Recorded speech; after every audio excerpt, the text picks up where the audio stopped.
안녕하십니까. 가톨릭대 송현석입니다. 어깨질환 환자의 회복 운동에 대해서 말씀드리도록 하겠습니다. 먼저 물리치료의 종류에 대해서 아셔야 합니다. 온열 치료는 열이 침투하는 깊이에 따라서 표재열과 신부열로 구분하게 됩니다. 전기 에너지를 이용하는 전기 치료도 있습니다. 진료 지침상 동일 범주의 치료를 처방할 수 없습니다. 국소적 한랭 치료는 반사성 근이완, 피부에서 부분 감각의 변화, 신경 전도 속도의 감소 등에 의하여 통증을 감소시킬 수 있습니다.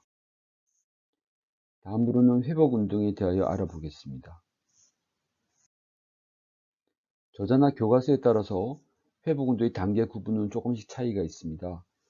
페이즈 1은 패시브 RM 엑서사이즈, 페이즈 2는 강화 운동으로 구성되어 있습니다.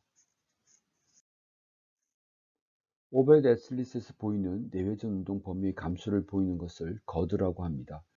이 경우에는 포스테리어 캡슐 콘트랙처가 원인이며 휴메럴 헤드를 전상방으로 밀게 되면서 증상을 유발합니다. RM 회복 운동은 옆으로 누운 자세에서 내회전 방향으로 누르는 슬리퍼스 스트레치 방법이 도움이 됩니다. 커프 힐링은 3단계를 거치게 됩니다.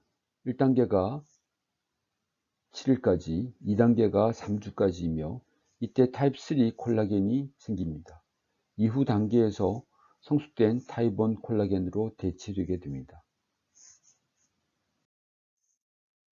관절을 고정시키는 경우에 동물 실험에서 일시적으로 코티칼 본 스트럭처의 변화가 나타난다고 합니다. 텐던 힐링에 미치는 영향은 서로 상반된 연구 보고들이 있습니다. 레스프라스피너투스에서는 콜라겐 오리엔테이션도 좋아지고 비스코엘라스틱 프로퍼티가 좋았다고 합니다. 그러나 레빗 파텔라 텐던 실험에서는 오히려 리모델링이 감소되었다고 합니다. 마우스 아킬레스 텐던 실험에서는 로드 투 페일리어 수치의 감소를 보였습니다. 수술 후에는 외전 보조기를 착용하게 되는데 이는 암 어닥션 자세에서 스피라스피나투스로 가는 혈류의 감소를 보였다는 연구에 기초하고 있습니다. 리페어 텐전을 줄여서 커프 힐링에 도움이 된다고 하며 종설에서는 45도에서 60도 외전을 기술하였으나 대부분의 그림과 같은 외전 보조기는 40도 이상의 외전을 얻을 수 없습니다. 수술 후 재활의 시기에 대하여 말씀드리겠습니다.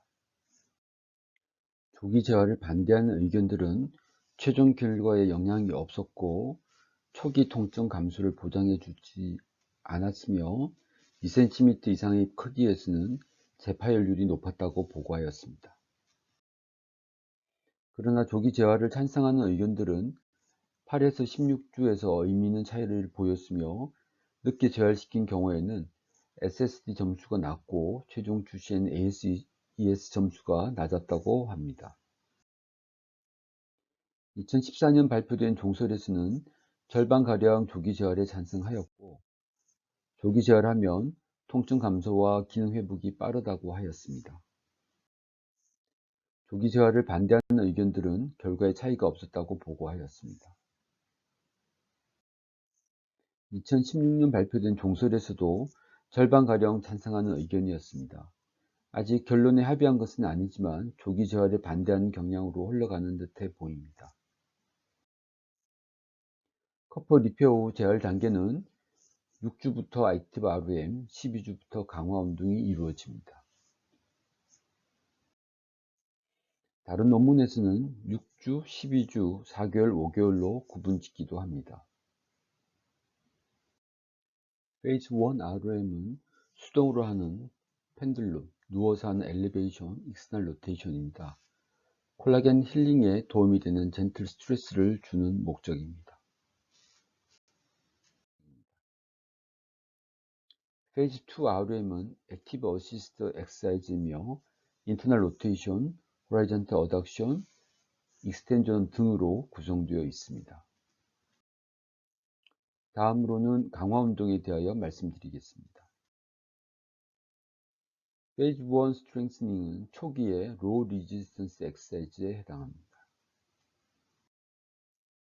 페이즈 2 스트렝스닝은 풀 ROM을 얻은 후에 점차적으로 엘라스틱 밴드나 가벼운 중량을 이용하는 것입니다. 회전근개 질환 환자의 강화 운동은 헤드 슈페리어 트랜슬레이션을 줄여주기 위하여 인프라스피나투스 테레스 마이너 서브스캐플라리스에 집중합니다. 커프에 문제가 있으나 기능이 잘 유지되어 있는 환자의 EMG 검사에서 서브스캐플라리스의 활승이 증가되어 있다는 보고가 있었습니다. 슈도파레시스를 보이는 봉합이 불가능한 환자에서 안테르 델토이드 강화 운동으로 능동적 거상이 가능하였다는 보고가 있습니다. 처음에는 누워서 반대팔의 도움으로 전방 거상을 연습하면서 차츰 기대어 앉으면서 중량을 올리는 방법입니다. 다음으로는 견갑골 주변 강화 운동에 대하여 말씀드리겠습니다. 트라페지우스는 견갑골의 어버드 로테이션을 시작하는 기능을 담당하고 있으며 스파이널 액세서리 너브의 지배를 받습니다. 로어 트라페지우스에 도움이 되는 운동입니다. 스캐플라 클럭은 공을 벽에 댄 자세에서 견갑골을 올리거나 회전시키는 운동입니다.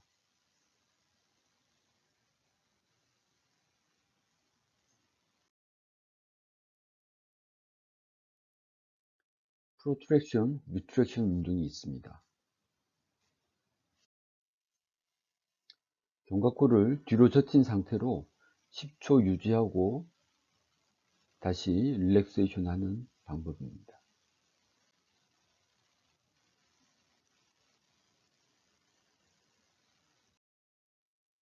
스캐플라 디프레션 운동입니다.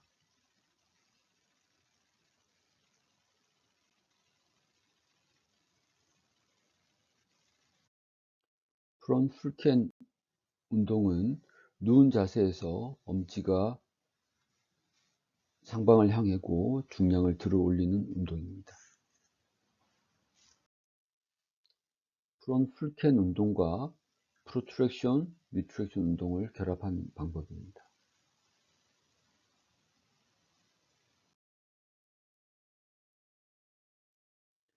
다음으로는 세라투스 안테리어 근육이며 트라페지우스와 기량작용을 합니다.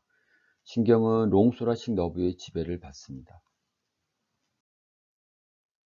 세라투스 안테리어 강화 운동법들입니다. 푸시업 플러스 방법은 상체가 올라온 자세에서 스캐플라 프로텍션을 더하는 방법입니다. 상체가 내려가지 않고 스캐플라 프로텍션만 강조하도록 변형한 방법.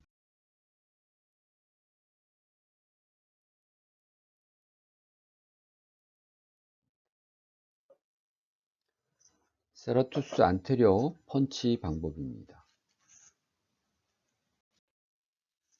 전상방으로 팔을 뻗어주는 방법입니다. 엘라스틱 밴드로 저항을 증가시킬 수 있습니다.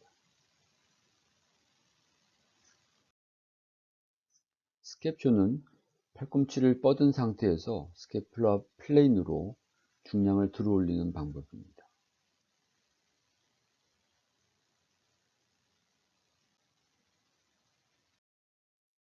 앞서 말씀드린 두 머슬은 스캐플라를 어버드로 로테이션 시키는 기능을 하고 롬보이드 머슬은 스캐플라를 다운워드로 로테이션 하는 기능을 담당하게 됩니다. 신경 지배는 도잘 스캐플라 너브가 담당하게 됩니다. 리베이트 스캐플라 머슬도 수축하게 되면 스캐플라가 다운워드 로테이션 하는 기능을 하며 신경 지배 역시 도잘 스캐플라 너브의 지배를 받습니다. 레티스무스 도시 머슬은 메인은 휴메러스에 부착하지만 스캐플라 인페리어에 부착하는 부분으로 인해서 수축하게 되면 스캐플라를 다운워드 로테이션 시키는 기능이 있습니다. 신경 지배는 소라코 도잘 너브의 지배를 받으며 환자의 스캐플라 상태에 따라서 앞서 말씀드린 근육들을 특징적으로 강화시키는 방법이 있습니다. 경청해 주셔서 감사합니다.